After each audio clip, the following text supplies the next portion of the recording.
could make you cynical, make your heart satisfied. जोहार गे सानाम को सगुन दाराम दला एनखान तेहन मिटन रेसिपी बनाया मुनगा-सुटी जतो कते गपन नेल संगे तेहन दो ना आरो मिटन इना अडी फेवरेट सब्जी ना बना लगिदिन मुनगा-सुटी नय गेदी आई कटी कटी टुकड़ा कते नोंगा गेद का कने और नवा दो ना तेहन दो एकेन मुनगा-सुटी दो बई उतया मुनगा सला ना बिली सला मुनगा-सुटी उतया आदो ओनागे चलो तबे बन नेला चेलका तैयारक कना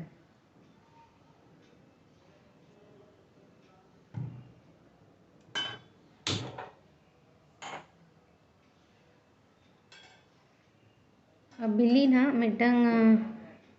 बर्तन रे तिकी बिली और आलू ना तिकी लगित उड़ी दो का कना और ओना ओनते रे इसिन हताड़ो और इनाते मसलाñ बनावा जीरा गुटी मरीच जीरा-धनिया गुटी मरीच रोहड़ मरीच तिलमिñ और हुडिñ हुडिñ दालचीनी और नासेना रोस्टेड ñoq कते अलाव कते और आदो आड़गोया रेयाड़ होचोई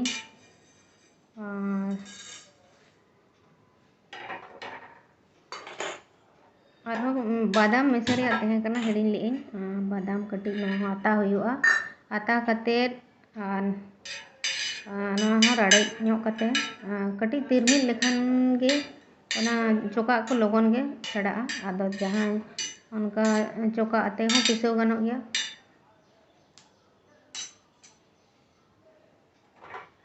नवा हो हुईना और नवा को जो ना मिक्सी रे चंबाव के और रसुन गिन लगावदा और ओना जीरा-धनिया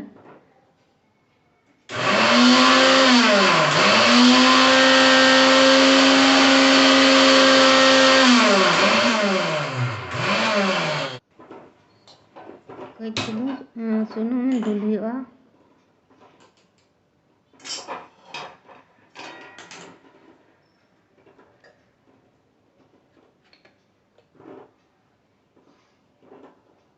और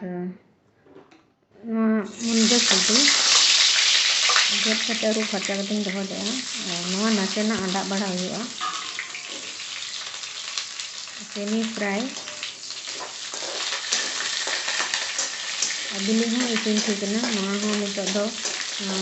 ढाकन कटिंग दहो का ऑफ के नवा दो नितो उर जाराई इनते ना इसिनआ मुनगा-सुटी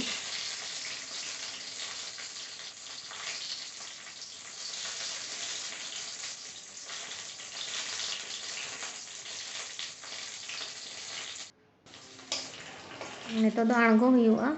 इसिन हुईना नासेना गे सेमी फ्राई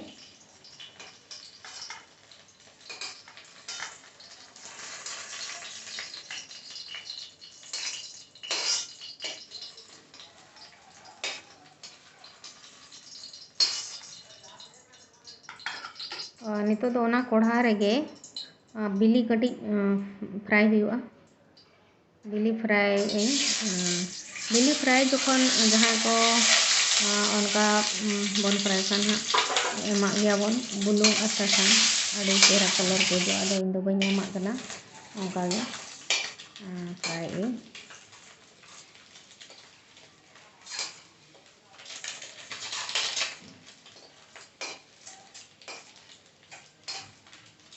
और नवा हो आड़गो का हुआ हुईना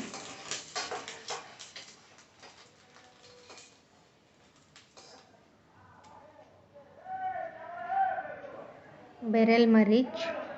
और गेद पियाज तेजपत्ता और कटी कटी गेद कुची कुची कई अदरक और ओना को जोतो नितो सुनुम रे इसिन हुयुआ सुनुम रे घंटा बड़ा ᱧᱚᱜ कते और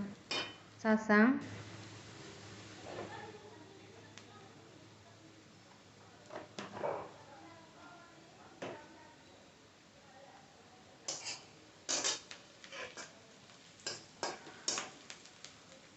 और ओना जीरा धनिया को आदा रसुन को पिसो ले दो ओना गिना ओना ना पेस्ट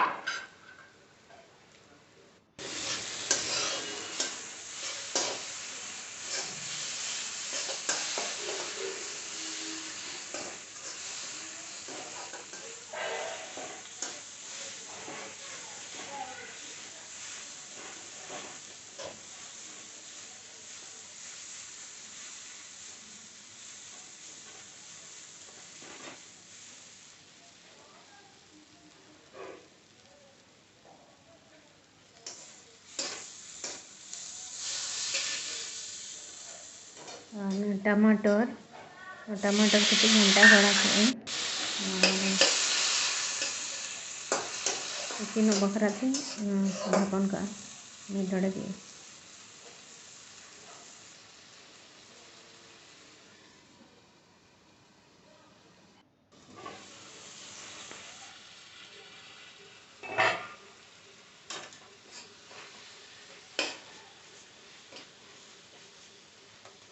नितो दो नरम ना अड़ी बेस इसिनेना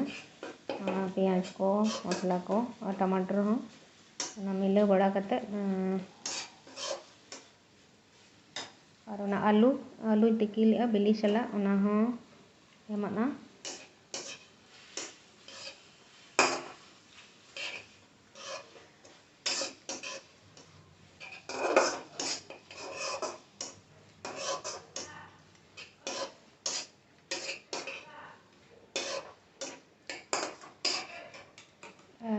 मुनगा-सुटी सेमी फ्राई मेसा हुईना बुलुंग स्वाद अनुसार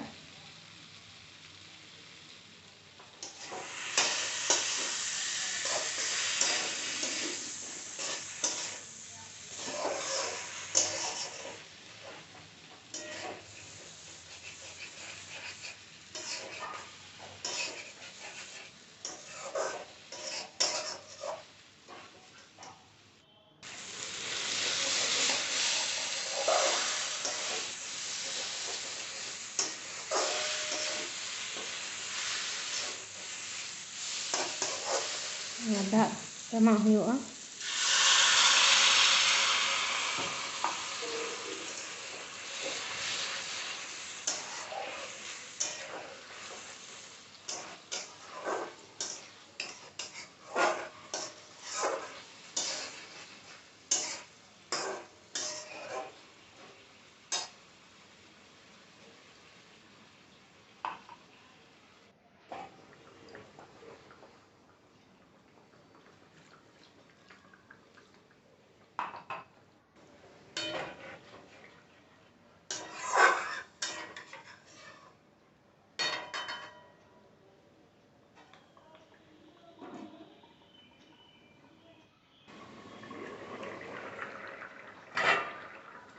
फ्राई बिली नोडे मेसा हुआ और मेसा कते घंटा बड़ा हुआ कटी हेडेज हुआ मिद दा हेडेज रकाब लेन खान गे होइना ऑलमोस्ट जोतो इसिन कना और मुनगा-सुटी हो इसिन कना और बिली हो फ्राई कना तिकी कना और नितो तो जस्ट हेडेज एन खान गे होइना और ऑलमोस्ट होइना आपे चेक लेका पे उतुया मुनगा-सुटी ओना कमेंट तबन पे कुसिया खान पे लाइक पे शेयर पे सब्सक्राइब तबन पे नोआ उतु अडी सिबिला नोका उतु कते जोम बिडावबन अडी बेस गे बुझा नोआ दुनिया सकम हो लास्ट रे मने अडी हेल्दी गया मुनगा उनका दो मुनगा सकम हुयो और मुनगा-सुटी हुयो मा एनखान जोहार गे।